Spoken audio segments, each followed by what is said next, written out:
बुड्ढे, गाड़ी निकाल। अरे वाह, अपने पूरे खानदान को यहाँ लेके आ जाना नौकरी के लिए। हमारे पास तेरी बेटी की कोई काम नहीं है। तरीके से बात कर रही हूँ। अंकल क्या हुआ, आप अपनी बेटी को यहाँ पे क्यों लेके आए हो? अरे अजय, ये कैसी बातें कर रहे हो तुम?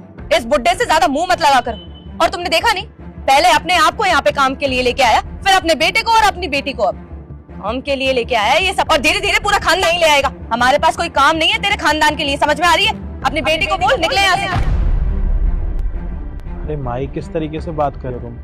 अरे वो अगर अपनी बेटी को यहाँ पे लेके आए तो जरूर कुछ ना कुछ बात हो ना। अब ऐसे अपनी कोई बेटी को बाहर तो नहीं लेके आएगा। क्या हुआ, कल सब ठीक तो है ना? और आप, आपका बेटा सब यहीं पर हो, क्या हुआ? साहब, मुझे इतना टाइम हो गया आपके पास काम करते हुए। मैं यहाँ अपने बच्चों को किसी नौकरी के लिए नहीं लेकर आया हूँ मेम साहब। मैं तो बस ये कहने के लिए आया था कि मेरी बेटी ने यूपीएससी कर रही है, तो उसकी कोचिंग के लिए एडमिशन करवाना था। इसीलिए मैं आपके पास आया था कि मुझे कुछ पैसे की जरूरत थी। अगर आप ये मेरी मदद कर देंगी तो मेरी बेटी का भविष्य बन जाएगा मेम साहब। मैं हाथ जोड़ता हूँ आपके, अगर आप मेरी ये मदद कर देते। अरे वाह, आ गया ना बुड्ढे औकात पे तू। अरे अगर मांगनी है तो अच्छे से मांग लेना, ये सब करने की क्या जरूरत है? बोल देता, दे देते तुझे। भीख मांग के नए नए तरीके देख लिए तुम लोगों ने। अबे सुन, यही सब करना था तो अच्छे से बोल देता ना। सुबह का समय है, ऑफिस जाना है, पूरा मूड खराब कर दिया। मेम साहब, हम आपकी सारी बात समझते हैं, लेकिन एक बार हमारे पापा जी की बात सुन लीजिए, फिर समझ जाएंगे आप। पापा जी बोलिए ना। मेम साहब देखिए, हर माँ बाप का सपना होता है कि उसके बच्चे अच्छे से पढ़ लिख जाएं, कुछ बन जाएं। मेम साहब, हमने सारी जिंदगी आपके यहाँ निकाल दी ड्राइवरी करते करते, लेकिन कोई माँ बाप ये नहीं चाहेगा कि अगर उसका बाप ड्राइवर है तो वो भी कोई छोटी मोटी नौकरी करे। माँ बाप का सपना यही होता है कि उसकी औलाद उससे भी आगे बढ़ जाए, उससे भी अच्छा काम करे। तो बस मेम साहब, इसीलिए मैं अपनी बेटी के लिए यहाँ आया हूँ। मैं ऐसे कोई यहाँ पे काम करवाने के लिए नहीं लेकर आया मेम साहब। बस मैं तो ये चाहता था कि इसका एडमिशन हो जाता तो ये कुछ बन जाती मेम साहब। जी मैम साहब, मेरे पापा बिल्कुल सही कह रहे हैं। और आप एक बात बताइए, क्या हम गरीबों के सपने नहीं होते? मैम साहब, हम लोगों के भी बहुत सपने होते हैं जिनको हम पूरा करना चाहते हैं। बस उन सपनों को पूरा करने के लिए कुछ पैसों की जरूरत थी हमें, इसलिए हम आपके पास आए थे मदद मांगने। मैम साहब, अगर आप हमें कुछ पैसे दे देंगी तो हम पढ़ लिख कर यूपीएससी क्लियर कर लेंगे और एक आईएएस ऑफिसर बन जाएंगे। उसके बाद हम आपका सारा एहसान चुका देंगे। और मैम साहब, हम भी चाहते हैं कि हम आपकी तरह बने। अबे ओ, पागल वागल हो गई है क्या? मेरी तरह बनेगी? पहले अपना बैकग्राउंड देख, तो क्या चीज है? तो जैसी भिखारी लड़की मेरी तरह कभी भी नहीं बन पाएगी। और एक बात बताओ, तुम गरीब अपनी औकात भूल गए हो? तुम्हें पता भी है किस एग्जाम की बात कर रहे हो? तुम बहुत डिफिकल्ट एग्जाम होता है, तुम जैसे गरीब लोगों के लिए है ही नहीं। और हाँ मैडम, क्या जानती हो तुम इस एग्जाम के बारे में? यूपीएससी का फुल फॉर्म भी पता है? ये भी पता है कि यूपीएससी एग्जाम में 2 एग्जाम्स होते हैं, एक प्री होता है, एक मेंस होता है। पता भी है तुम लोगों को? हाय बड़े यहाँ पे भीख मांगने आ जाते हैं। मेम साहब, वो हमको पता है, हमारी बहन ने ना प्री निकाल लिया है और बहुत अच्छा नंबर आया है। मतलब ऑल ओवर इंडिया में 18 रैंक आया है इसका, और बहुत खुशी हुई, हमको भी खुशी हुई, पूरे घर वालों को खुशी हुई। अब इसका कहना है कि जो मेंस का दूसरा होता है ना, तो उसके लिए कोचिंग करना पड़ेगा। यहाँ पर दिल्ली में बहुत अच्छी अच्छी कोचिंग की जगह है, लेकिन फीस बहुत थोड़ा महंगा है, तो उसके लिए पैसे चाहिए हमको। तो उसी पैसों के लिए आपके पास आए थे मदद मांगने के लिए। उसके बाद एक और होता है इंटरव्यू निकाल लेगी ना, तो एकदम बढ़िया से कोट वोट पहनकर आराम से अच्छे से जिएगी और हम भी सुकून से जी पाएंगे, बहुत अच्छा लगेगा। सब कुछ हमको पता है, हम तो जान लिए थे इस बारे में। और मेम साहब पता है क्या साहब, पापा ने तो मतलब पूरी जिंदगी कमा के रह गए, खुद कमाया, बच्चों को खिलाया और घर को संभाला, यही करते रह गए। और बहुत अच्छी बात है। और हम भी कुछ ज्यादा कर नहीं पाए क्योंकि हम पढ़ाई में उतना तेज थे नहीं, लेकिन हमारी बहन पढ़ाई में बहुत तेज है, बहुत ज्यादा, मतलब अव्वल 1 नंबर की। तो अगर वो निकाल लेगी ना तो पूरा गरीबी मिट जाएगा घर से। अबे ओ, 2-4 किताब पढ़ के ज्ञान क्या ले लिया? मेरे सामने खड़े होके मुझे इन्फॉर्मेशन दे रहा है। 2 कौड़ी के सिक्योरिटी गार्ड अपनी औकात में रहे, और तू क्या मुझे इन्फॉर्मेशन देगा? मुझे तेरे से ज्यादा नॉलेज है। हमारा बिजनेस है, कंपनी है खुद की, और ऐसे ही नहीं चला रहे हैं। तुम जैसे गरीब फटीचर लोग ना 100 काम करते हैं हमारे लिए, और तुमसे ज्यादा इन्फॉर्मेशन हर चीज की रखते हैं, इसलिए इस मुकाम पे है। और तुम्हारे पास अगर इतनी इन्फॉर्मेशन होती तो तुम्हारी जिंदगी क्या हो जाती, और अगर तेरे पास इतनी इन्फॉर्मेशन थी तो अपनी बहन का कुछ अच्छा ही कर लेता। यहाँ आके भीख मांग रही है अपने बाप के सामने। अरे माई क्या बात कर रही हो, सोच समझ के तो बात करो। अंकल कोई बात नहीं साहब, अगर आप हमारी पैसों से मदद नहीं कर सकते तो कोई दिक्कत नहीं है। आपने हमें दुआ दे दी, हमारे लिए यही काफी है। चलिए बाबूजी, हमें कुछ और ही सोचना पड़ेगा अब। अंकल बात पैसों की नहीं, आपकी बेटी यूपीएससी की तैयारी कर रही है और वो भी बिना कोचिंग के उसने पूरा क्लियर कर लिया। और आपको पता है ये कितना मुश्किल होता है, लोग तो पता नहीं कितने सालों तक कोचिंग लेने के बाद भी ये चीज़ें क्लियर नहीं कर पाते। मतलब आपकी बेटी चाहती है कि आप लोगों को इस मुश्किल से निकालना, मतलब ये खुद भी काफ़ी टैलेंटेड है। लेकिन अंकल बात रही पैसों की ना, तो पैसों की मदद हम नहीं कर पाएंगे क्योंकि पैसे तो है नहीं हमारे पास आप लोगों की मदद करने के लिए। लेकिन बहन तू ना अच्छे से मेहनत कर और पढ़ाई कर। मैं तो यही चाहूँगा कि तू अपने घर वालों को इस मुश्किल घड़ी से निकाल, और मुझे पूरी उम्मीद है तेरे ऊपर कि तू ये चीज़ आराम से कर सकती है। जब तूने इतनी आसानी से प्री पूरा कंप्लीट कर लिया तो बाकी चीज़ें भी मुश्किल नहीं होंगी। थोड़ा पैसों का अरेंजमेंट कर लो आप लोग, अपनी बेटी को कोचिंग में लो, और मुझे लगता है कि मेंस भी जल्दी क्लियर कर लेगी। चले माई? चलो हटो यहाँ से। तुम एक काम करो, तुम गाड़ी में बैठो, मैं आ रहा हूँ।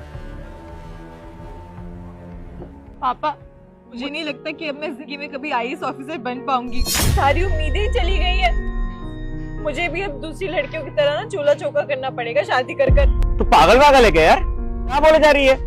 इसलिए यहाँ तक पहुंची थी कि यहाँ पढ़ाई लिखाई छोड़नी पड़े, ये सब करना पड़े, शादी करने के लिए पढ़ाई की थी क्या? अरे बाबूजी कुछ ही बोले जा रही, दिमाग खराब हो गया इसका यार। पैसों की जरूरत है ना, मैं कहीं से लाऊंगा, तेरा भाई जिंदा है, तेरे पापा जी जिंदा है, बात खत्म। अगर ब्याज के लिए लेना पड़े तो ब्याज से लेंगे, गहने बेचने पड़े तो 2-4 जो गहने पड़े उसको बेच देंगे, प्रॉपर्टी बेचनी पड़े, खोलना पड़े तो बेच देंगे, पैसे लाएंगे बस। भैया आप भी क्या कह रहे हैं? हमारे चक्कर में अब आप ये गहने बेचेंगे? चुप करो तुम दोनों। अरे मुझे कुछ सोचने दो बेटा, तेरी पढ़ाई के लिए ना मैं कुछ भी करूंगा, पर तुझे पढ़ाऊंगा जरूर मैं, तू चिंता मत कर, मुझे कुछ सोचने दो। चुप करो तुम। अरे बाबूजी। चुप, ज्यादा बोलने की जरूरत नहीं है। बाबूजी कुछ सोच रहे हैं ना तो सही बोल रहे हैं। हाँ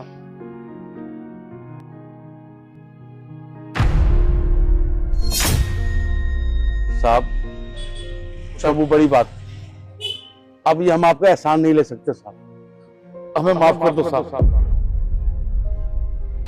ठीक है, मत लो एहसान, लेकिन एक बात आप लोग याद रखो, अगर आप लोगों ने आज ये एहसान नहीं लिया ना तो आपकी तरह आपकी बेटी भी ना किसी कंपनी में जॉब कर रही होगी, वही 10-12 हज़ार। नहीं साहब, चाहे जो मर जाए, मैं बेटी को जरूर पढ़ाऊंगा साहब, पढ़ा लिखा के उसे बहुत बड़ा अफसर बनाऊंगा साहब, मैं सच में।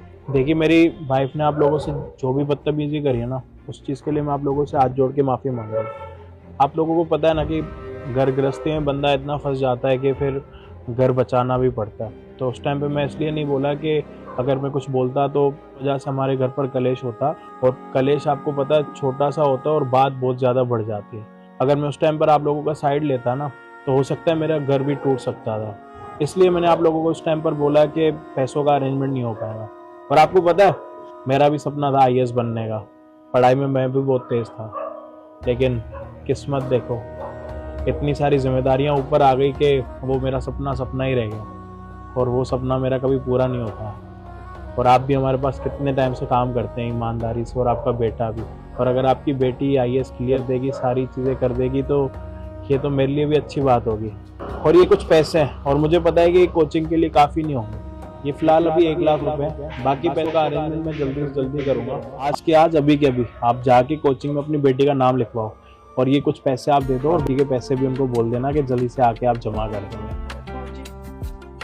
साहब मैं तो आपको कुछ और ही समझ बैठा था कि साहब हम गरीबों की मदद नहीं करेंगे, लेकिन आपने साबित कर दिया साहब। मैं पता नहीं क्या सोच रहा था आपके बारे में कि इतने टाइम से मैं साहब के पास काम था और साहब को मुझ पर विश्वास नहीं है, लेकिन साहब आपने मेरी इज्जत रखा, आपका बहुत बहुत शुक्रिया। देखिए उसकी तरफ से ना मैं माफ़ी मांगता हूँ आप सभी से, लेकिन आप लोग भी मेरी किसी मदद करोगे? हाँ साहब, बोलिए आप। ये वाली बात ना मैं तक नहीं पहुंचना चाहिए कि मैंने आप लोगों को पैसे दिए। अगर उसको पता लग जाएगा ना तो फिर घर पे कलेश चालू हो जाएंगे। हाँ हाँ साहब, आप बिल्कुल चिंता मत कीजिए। मेम साहब को कभी कुछ नहीं पता चलेगा। साहब आपकी बहुत मेहरबानी साहब, शुक्रिया साहब।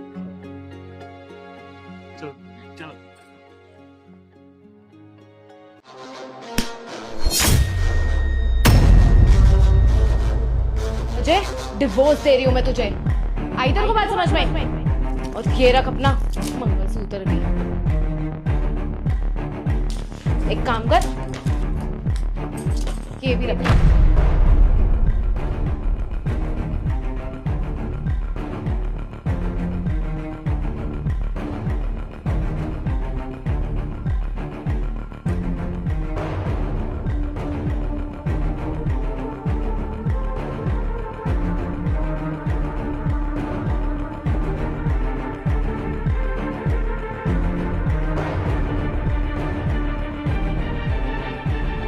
फाइनली पीछा छूट गया मेरा तुमसे। बताओ कैसे गवार के साथ रहना पड़ रहा था, ना कमाना ना कुछ, ना कोई घर है खुद का, ना गाड़ी है खुद की। कितने गरीब हो तुम यार। और तुम्हें क्या लगा था कि मैं तुम्हारे साथ रहूंगी? तुम्हारी औकात क्या है? Anyways thank you so much, तुमने मुझे डिवोर्स दिया, क्योंकि अब मैं अपनी लाइफ ना बहुत अच्छे से एंजॉय कर सकती हूँ, एज इन सिंगल रह के, है ना। अब मैं अपना एक बॉयफ्रेंड भी बनाऊंगी और ऐश भी करूंगी। कम से कम तुम जैसे गरीब से तो पीछा छूटेगा। औकात देखी अपनी पत्नी के पैसों पे ऐश करता है। मेरी तो मत मारी गई थी कि मैंने तुझ जैसे इंसान से शादी करी। एनीवेज तुम अपने रास्ते और मैं अपने रास्ते। स्मृति मेरी बात सुन।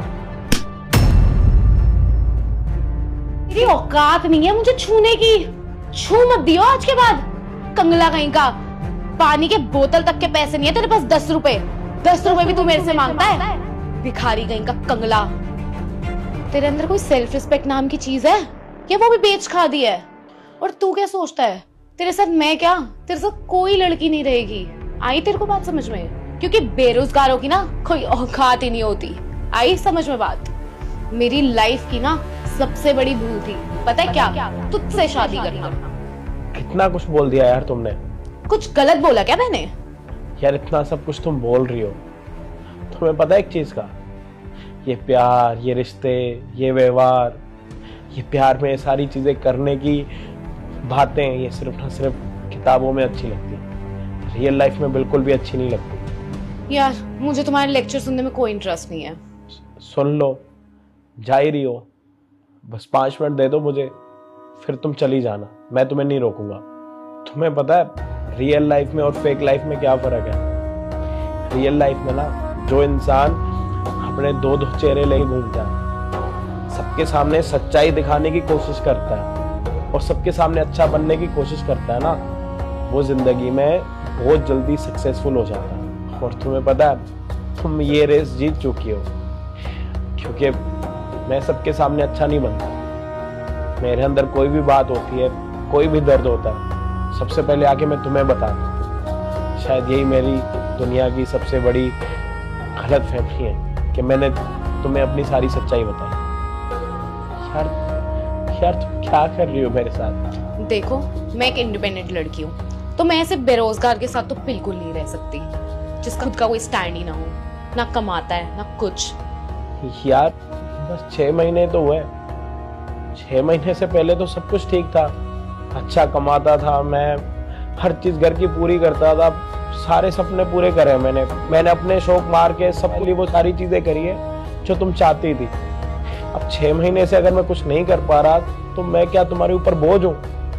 यार मैं बोझ वर्ड यूज भी क्यों कर रहा हूँ? तुम मेरी पत्नी हो, तुम्हारा भी हक बनता है। क्या तुम 6 महीने मुझे घर पर चैन और सुख से रहने नहीं दे सकती? मैं तुझ पे बोझ थोड़ी ना हूँ यार, मैं तो पति हूँ ना तुम्हारा, और तुम प्यार करती हो मुझसे। तुम हो मेरे पे बोझ, मैं नहीं उठा सकती यार किसी का बोझ। अच्छा तो मैं बोझ हूँ तुम्हारे लिए? हाँ बोझ हो। ठीक है, मुझे भी तुम्हें कुछ सच्चाई बतानी है। और कुछ बताना बाकी है अभी? हाँ बाकी है। तुम्हें जो लग रहा है ना कि पिछले 6 महीने से मेरे पास पैसा नहीं है, मेरे पास गाड़ी नहीं है, मेरे पास वो जो पहले वाली जिंदगी थी वो कुछ भी नहीं है। तो ऐसा बिल्कुल भी नहीं है, वो सब कुछ एक झूठ था, नाटक था। क्या 6 महीने से मेरी नजरों के सामने हो रहा है ये सब ड्रामा? ये सिर्फ एक नाटक ही था। और तुम्हें जो लग रहा है ना कि पिछले 6 महीने से मैं जितना बर्बाद होने वाला हूं या फिर मेरे पास पैसा नहीं है, मेरे पास गाड़ी नहीं है, ऐसा कुछ भी नहीं है। मैं जितना पहले सक्सेसफुल था ना, आज मैं उससे ज्यादा सक्सेसफुल हूं। मैंने सिर्फ इसलिए नाटक करा था कि ताकि तुम्हारी सच्चाई मेरे सामने आ पाए। मैं तुम्हारा लॉयल्टी टेस्ट ले रहा था, लेकिन अफसोस कि ये सारी सच्चाई तुम्हारी मेरे सामने आ गई। तुम्हारा असली रूप मुझे दिख गया। क्या बोल रहे हो तुम ये सब? ये सारी चीजें मुझे करने की जरूरत क्यों पड़ी और ये मजबूरी में मैंने सब कुछ क्यों? क्योंकि मैंने ना तुम्हारे ऊपर आंखें बंद करके विश्वास करा। मैंने तुम पे इतना भरोसा करा कि मैंने कभी सोचा ही नहीं कि तुम कभी इतनी नीचे गिर जाओगी।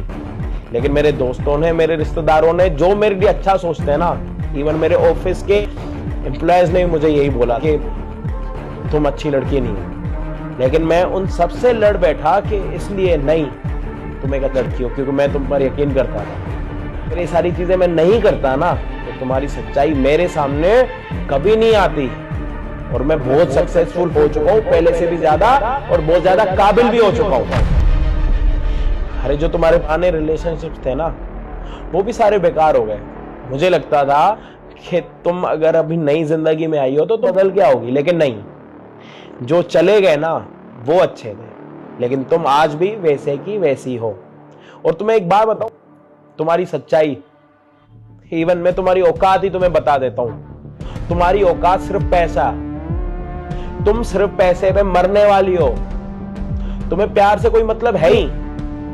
जहां पे पैसा तुम्हें मिलेगा ना तुम वहीं जाओगे। शादी तो तुम्हारे लिए एक गुड्डा गुड्डी का खेल है। अरे तुम्हें क्या पता कि शादी का क्या मतलब होता है? अरे जिसके दिमाग में सिर्फ पैसा घूमता हो ना, वो कभी भी प्यार को नहीं समझेगा। और तुम उनमें से एक हो। पहले मैं तुम्हारे लिए सब कुछ था, तुम्हारा पति, तुम्हारा परमेश्वर, तुम्हारा प्यार, तुम्हारा सब कुछ, तुम्हारा दोस्त, तुम्हारा यार, तुम्हारा पति। लेकिन छेने से क्या, अगर मेरे पास पैसा नहीं है तो मेरी कोई वैल्यू ही नहीं है। मैं निठल्ला हो गया। मैं बोलने में भी शर्म आ रही। लेकिन क्या तुम्हें एक बार शर्म आई सब कुछ बोलते हुए? निठल्ला, नल्ला, बेरोजगार, तुम्हारी औकात क्या है? अरे जिसको अपनी औकात का नहीं पता वो आया है मुझे सुनाने के लिए कि मेरी औकात क्या है। लेकिन तुम यहां तक भी नहीं रुकी। तुम लालच में इतना गिर गई कि तुमने मेरे ऊपर हाथ उठाया, मुझे थप्पड़ मारी। अरे तुम्हें थप्पड़ मारते हुए 1 मिनट के लिए भी एहसास हुआ कि तुम क्या कर रही हो? और मैं तुम्हें सच बताऊं, एक पति ना अपनी पत्नी के लिए क्या कुछ करता है। वो सब कुछ करता है जो पत्नी को पसंद हो, सब कुछ करता है जो पत्नी के सपने में होता है। वो हर एक सपना पूरा करना चाहता है। और मैंने भी किया। बदले में मुझे क्या मिला? धोखा। किससे? उससे जो मेरी अपनी पसंदीदा औरत थी, जिस पर मैं पूरा भरोसा करता था, यकीन करता था, वो सब कुछ। लेकिन नहीं, तुम इस लायक नहीं हो। एक्चुअली पता है कि मैं ही नालायक हूं कि मैंने तुम्हारे ऊपर यकीन करा। आई एम सॉरी, मैं मजाक कर रही थी। मैं प्रैंक तुम्हारे साथ। अरे मैं देता हूं तुम्हें डायवोर्स, कि अब मैं भी तुम्हारे साथ नहीं रह सकता। प्लीज मुझे छोड़ के मत जाओ। मैं मजाक कर रही थी, सच में ही प्रैंक था, कसम से प्रैंक था। प्लीज मेरे को छोड़ के मत जाओ। प्रैंक कर रही थी, मैं तुम्हें करूं? अरे अगर मैंने तुम्हें माफ कर दिया ना तो मैं कभी ना खुद को माफ नहीं कर पाऊंगा। और बात साथ रहने की, मैं तुम्हारे साथ 1 सेकंड, 1 पल, अगली घड़ी भी तुम्हारे साथ नहीं रह सकता। जब तुमने अपनी औकात दिखा दी है ना, तो मैं भी तुम्हें अपनी औकात दिखा देता हूं। पकड़, निकल यहां से, निकल यहां से।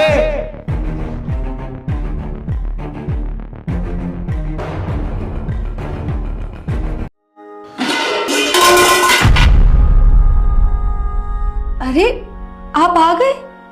हाँ मैं आ गया। पर कब आए आप? बस अभी। अरे ये क्या कर रहे हैं? मैं आपको खाना दे देती हूँ ना। बस अब डाल दिया मैंने खाना।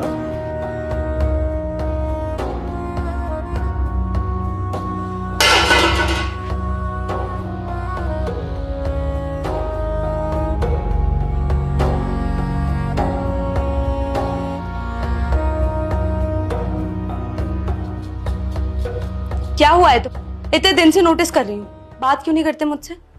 और जब बात करते हो तो वियर्ड रिप्लाईज दो, ऐसा क्यों? देखो तुम्हें मुझे बताना ही पड़ेगा, क्या हुआ है तुम्हें? हाँ अर्जिता, मैं ये सारी चीज़ें ना जानबूझ के कर रहा हूँ, क्योंकि अब मैंने अपने छोटे मोटे काम खुद ही करने स्टार्ट कर दिए और मैं नहीं चाहता कि तुम मेरी वजह से परेशान हो या कोई ऐसी बात हो। और आज ना मैं किसी भी बात को लेके ना तुम्हारे साथ कोई बहसबाजी नहीं करूँगा और ना ही कुछ बोलूँगा। बात बहसबाजी की नहीं है, मुझे ये जानना है कि तुम्हें क्या हुआ। अरे मुझे ये समझ नहीं आ रहा मैंने ऐसा क्या कर दिया जो तुम ऐसा करो। पिछले 1 महीने से देख रही हूँ तुम्हें, बात भी नहीं करते हो मुझसे। हम एक ही घर में रहते हैं, एक छत नीचे रहते हैं। तुम कभी ये फील कि कैसे लगता है जब कोई आपको दिखता है? तो क्या हुआ है बताओ मुझे। देखो मुझे ना तुमसे कोई बात नहीं करनी, कोई बहस नहीं करनी। तुम जाओ सो जाओ, क्योंकि पहले ही बहुत लेट हो चुका है। नहीं सोना, मुझे बात करनी है, समझे? अरे क्या बात करूं मैं तुमसे, बताओ। जब भी मैं तुमसे बात करने के लिए कोई भी बात करता हूँ तो तुम लड़ाई झगड़ा स्टार्ट कर देती हो। वो ऐसे ये ऐसे गिनवाने लग जाती हो कि अगर लड़का ऐसे तो लड़की ऐसे, अजीब बातें करती हो। मैं उनसे क्या बात करूं यार? मैंने बोला ना तुम जाओ सो जाओ, बहुत लेट हो चुका है। पर अजय, अरे क्या परवर, और अगर ये सब कुछ चलता रहा तो तुम खुद बताओ कितने दिन तक हमारा रिश्ता चलेगा? आ गए आप? आ गया, थक गया आज तो। एक काम करो, 1 कप कॉफी का पिला दो। वाह, देखो महाराज जी अभी आए हैं और इन्हें 1 कप कॉफी भी चाहिए। कॉफी तुम्हें पीनी है ना? जाओ किचन में और खुद बना। दिख नहीं रहा काम कर रही हूँ? ठीक है।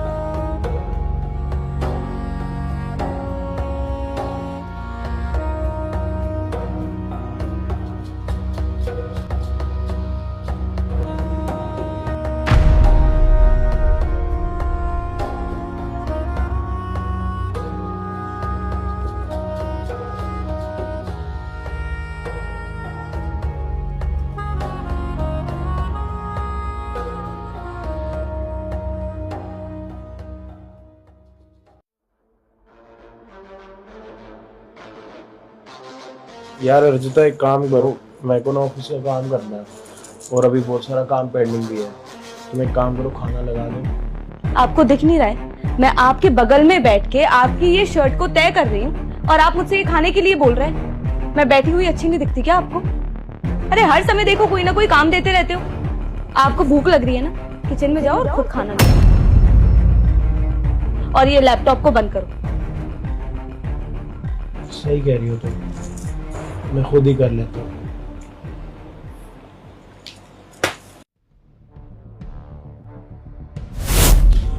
देखो अर्जिता, मुझे ना तुमसे किसी भी चीज़ की कोई भी परेशानी नहीं है, ना कोई लड़ाई है ना शिकवा है। ऐसी कोई बात नहीं है जिसकी वजह से मैं तुमसे कोई नफरत करूँ। बट कुछ आदतें होती हैं जो इंसान को बुरी लग जाती है, और बहुत दिन हो गए ये देखते हुए कि तुम मेरी डिसरिस्पेक्ट हो। सुबह जा रात में आता हूँ, बस तुमसे एक ही तो चीज़ मांगता हूँ, इज्जत।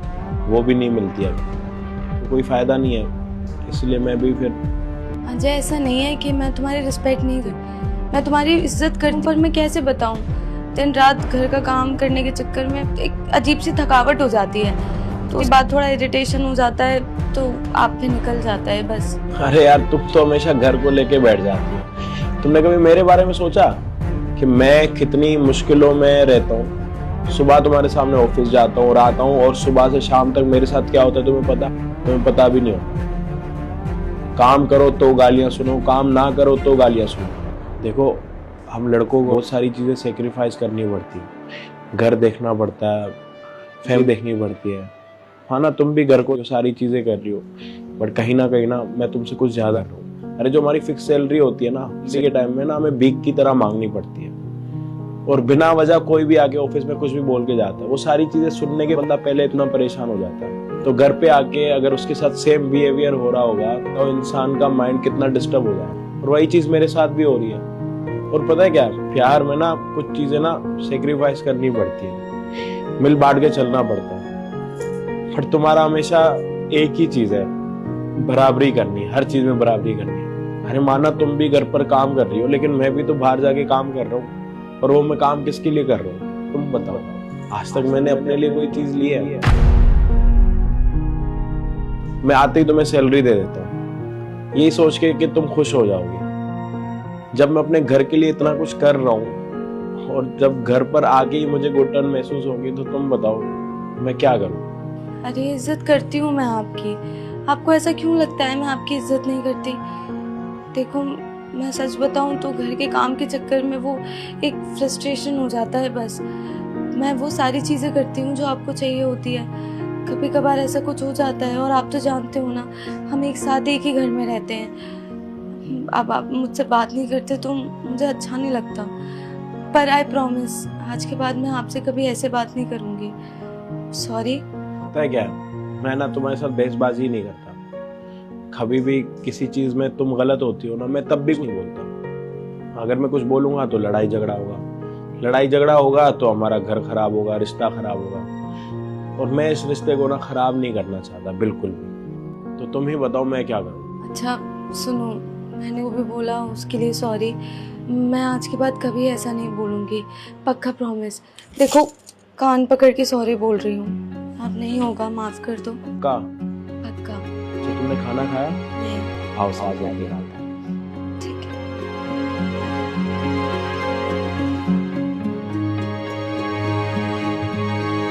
पैसे? किस बात के पैसे? पागल वागल हो गई हो क्या? क्या हो गया अर्जुदा? किस तरीके से तुम बात कर रही हो मम्मी के साथ? तुम्हारी मम्मी पैसे मांगी है।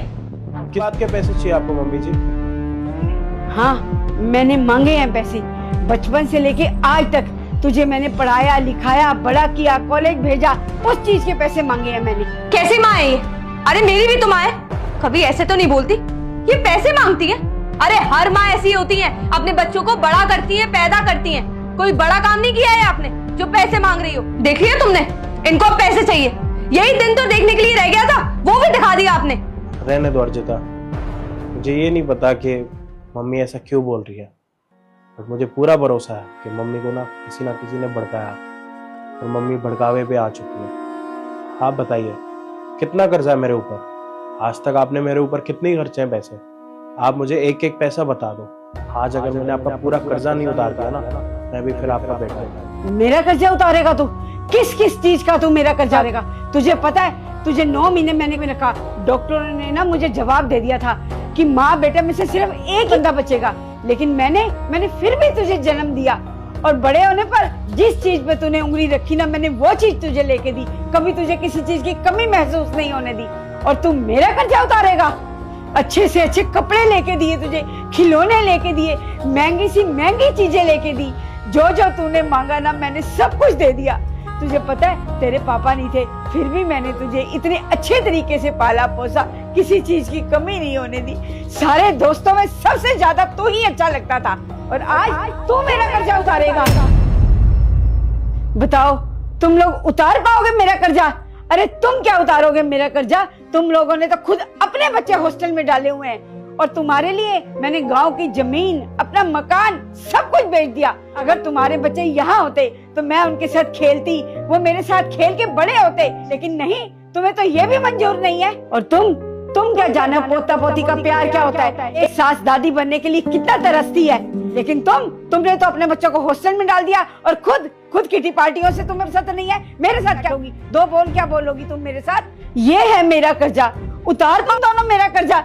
कभी सोचे कि माँ भी तरसती होगी कि मेरी बहू, मेरा बेटा मेरे पास बैठे, दो बोल मुझसे मीठे बोले, कभी कुछ खाने के लिए पूछे कि माँ ये चीज खाएगी, हम तेरे लिए ले आए। कभी घुमाने के लिए बोले कि चलो माँ हम यहाँ जा रहे हैं, क्या तुम भी हमारा चलोगी?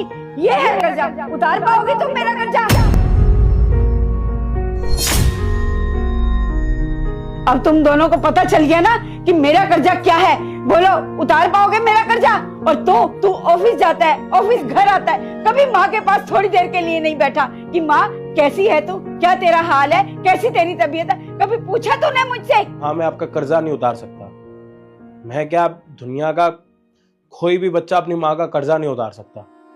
और मुझे पता है कि मैंने आपके साथ गलत करा। मैंने कभी आपको टाइम नहीं दिया, कभी आपसे 2 मिनट बैठ के बात नहीं करी। और मैं ये भी मानता हूँ कि मैं गाँव आया, प्रॉपर्टी बेच दी, घर बेच दिया, यही सोच के कि आप हमारे साथ यहाँ पे खुश रहोगी। मुझे आज रियलाइज हुआ कि मैंने कभी आपको वो टाइम ही नहीं दिया जो टाइम आपको चाहिए। मुझे तो लगा था कि आप हमारे साथ रहोगे, यहाँ पे खुश रहोगे, दूसरे के साथ रहेंगे तो एक हौसला बढ़ा रहता, लेकिन मैंने अपनी जिम्मेदारी कभी पूरी करी ही नहीं। मुझे तो ये पता लग रहा है कि सिर्फ सोचने से चीज़ें पूरी नहीं होती, उन पे ध्यान देना। मैं भी सुबह उठ ऑफिस चला जाता हूँ, रात में आता हूँ थका रहा, सो जाता हूँ, भूल जाता हूँ कि घर पे माँ भी है, उससे 2 मिनट में बात भी करूँ। और हर्षिता भी अपने घर के सारे कामों में लगी रहती है। कभी कभी जब इसको टाइम मिला तो अपने फ्रेंड्स के साथ पार्टी वगैरह पे जाती है। हमने कभी आपको वो वैल्यू दी नहीं जो हमें वैल्यू देनी चाहिए।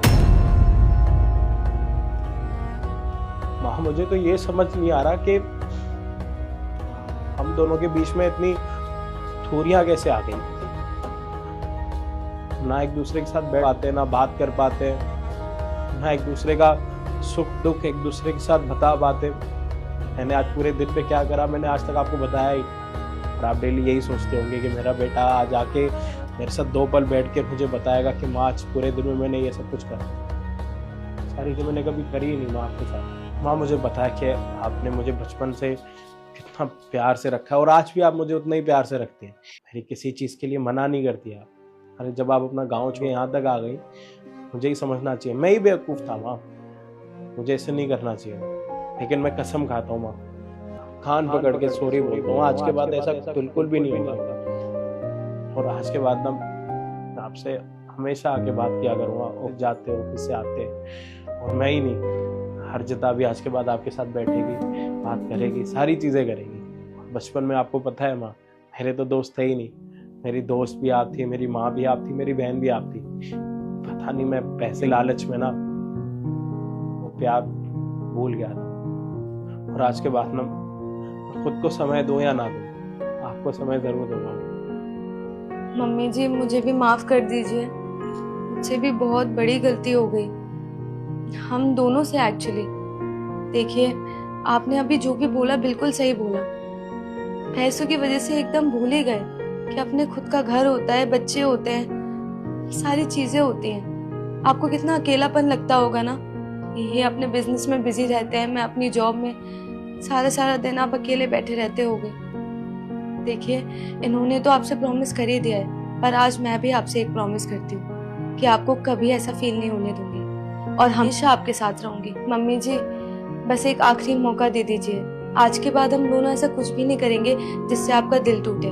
और रही बात बच्चों की, तो बच्चों को भी मैं घर ले आऊंगी और फिर हम सब लोग एक साथ मिलकर रहा करेंगे। बस बेटा, तुम दोनों को समझ आ गई ना, मेरे लिए इतना ही काफी है।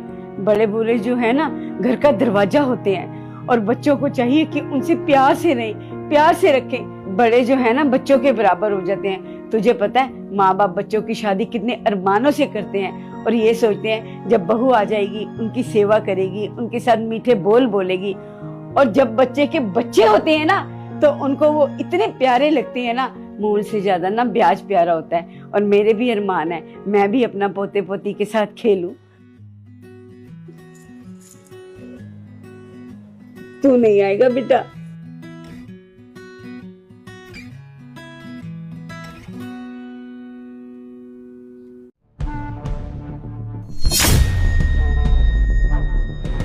मैम, क्या हुआ इसको? भैया मैं तो बाहर से जा रहा था, देखा मैम का आवाज आ रही थी, मैं अंदर आके देखा तो ये बेहोश है। ठीक हो तुम? ठीक हो? क्या हुआ? आओ आराम से बैठो, आओ बैठो। ठीक हो तुम? क्या हो गया? कितने टाइम से बेहोश थी? बेबी, हाँ आपको बुला रही है। पानी। कोई नहीं, मैं जाके तुम्हारे लिए पानी लेके आता हूँ।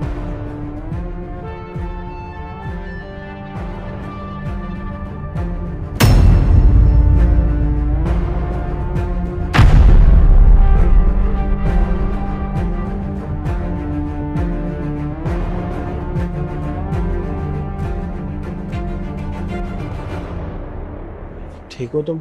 पता नहीं, पेट में बहुत दर्द हुआ, चक्कर आ गया, मैं गिर गई। शुक्रिया भाई साहब, आपने सही टाइम पर आके मदद करी हमारी। वैसे आप कौन, यहाँ पे क्या कर रहे हैं आप? मैं आपके पड़ोस में नया आया हूँ, और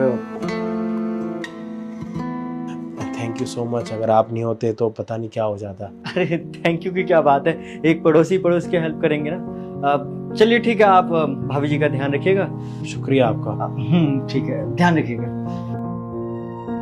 भी मैंने तुम्हें कितनी बारी बोला है, बिल्कुल ध्यान नहीं रखती अपना। पता नहीं, मैंने सुबह से कुछ नहीं खाया हुआ था, मे बी इसलिए गिर गई। तुम एक काम करो, अंदर चलो, रेस्ट करो, फ्रेश हो जाओ, खाने का मैं देखता हूँ क्या करना है। आओ, तुम्हें रूम तो छोड़ दो। समृद्धि मैं जा रहा हूँ ऑफिस।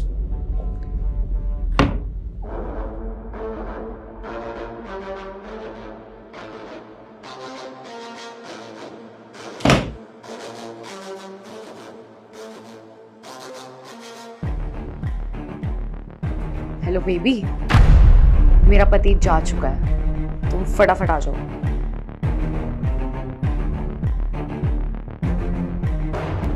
तो चला गया तुम्हारा पति? हाँ, शक तो नहीं हुआ उसे? बिल्कुल भी नहीं, और उल्टा कल तो उसने मेरे लिए खाना बनाया।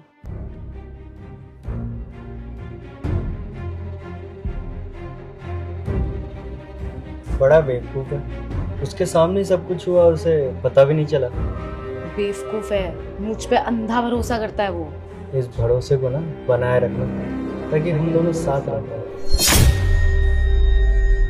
कल तो मैं डरी गई थी कि हम पकड़े ना जाए, तुमने सही टाइम पे अपना दिमाग लगाया। अब वो तुम्हें बिल्कुल अच्छे इंसान की तरह देखेगा। ये तो है। तो चले रूम में? ऐसे लेके जाओगे?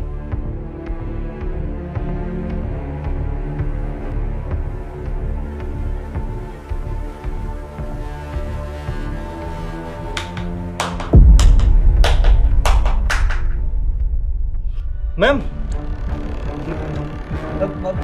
भैया देखना, ये मैम बेहोश हो गई फिर से। अरे तुम्हें नहीं लगता कि ये तुम्हारा तरीका पुराना हो चुका है? अरे आप ये क्या बोल रहे हैं? कुछ करिए ना, बेहोश हो गए मैम। मैम मैम मतलब ये कि किसी एक इंसान को एक बारी पागल बना सकते हो पुराने तरीके से। अब के बाद तुम्हें कुछ नया ट्राई करना चाहिए। देखिए ना, आपकी बाइक बेहोश हो गई है, आप उठाने की कोशिश क्यों नहीं कर रहे हैं? मैं उठाता हूँ। समृद्धि, मैंने यहाँ पे सब कुछ सुन लिया है, तुम चुपचाप खड़ी हो जाओ। देखो तुम आप खड़ी हो रही हो तो ठीक है, नहीं तो मैं ना पुलिस को कॉल करता हूँ। तुम तो बेहोश थी ना? वो मैं डर गई थी। ये मेरी हेल्प करने आया था, और कल भी सिर्फ इसलिए आया था मेरी हेल्प करने। हाँ, कल भी आया था, कल भी इसने तुम्हारी हेल्प करी थी, कल भी इसने तुम्हारी हेल्प करी थी, आज भी ये तुम्हारी हेल्प कर रहा है। यानी कितने टाइम से तुम्हारी हेल्प कर रहा है? नहीं नहीं, कल ही आया था। सच बताओ, कब से चल रहा है ये सब? अच्छा, तो ऐसे हाउस बन रही हो तुम? हाउस में रह के किसी और की हाउस वाइफ बन रही हो तुम? नहीं नहीं, ऐसा कुछ नहीं है, ये तो सिर्फ मेरा अच्छा दोस्त है। अच्छा दोस्त है? अगर ये तुम्हारा दोस्त है तो कल और आज ये दोनों दिन तुम दोनों ने मिलकर ये ड्रामा क्यों करा था? मैं डर गई थी। डर गई थी? देखो सच तो मुझे पूरा पता लग चुका है कि तुम दोनों के बीच में क्या चल रहा है। अब मतलब मैं तुम दोनों से बात करूंगा ना तो मेरा अपना दिमाग ही खराब होगा। ओए, कहाँ रहता तू? वो तिलक नगर? तूने क्या बोला था? तू मेरा पड़ोसी है? वो झूठ बोला था। तुम एक काम करो, तुम दोनों ना यहाँ से 9-2-11 हो जाओ और तिलक नगर के लिए दोनों के दोनों रवाना हो जाओ। अभी के अभी निकलो यहाँ से। नहीं नहीं, मैं तुम्हारे साथ रहना चाहती हूँ। अरे अगर तुम मेरे साथ रहोगी तो तुम्हें इसकी बहुत ज्यादा याद आएगी, और जब तुम्हें इसकी इतनी ज्यादा याद आएगी तो तुम मेरे साथ कैसे रहोगी? तो इससे बढ़िया ये है कि तुम दोनों एक साथ रहो। उससे क्या होगा कि तुम दोनों 24 घंटे एक दूसरे के साथ होगे, तो आसानी होगी तुम दोनों के लिए। अरे नहीं, मैं कैसे इसको रख लूं? मेरे खुद भी बच्चे हैं, तो मैं नहीं रख सकता इसको, मुझे माफ करो। वाह, तुम्हें नहीं पता था कि शादीशुदा के बच्चे हैं? यार बढ़िया है, तुमने मुझे धोखा दिया, उसने तुम्हें धोखा दिया। जैसे के साथ तैसा, तुमने मेरे साथ बुरा करा और उसने तुम्हारे साथ बुरा करा। प्लीज मुझे माफ करो, प्लीज। देखो मुझे अगर गुस्सा आ गया ना तो बहुत बुरा हो जाएगा। उससे पहले मुझे गुस्सा है, चुपचाप निकलो यहाँ से।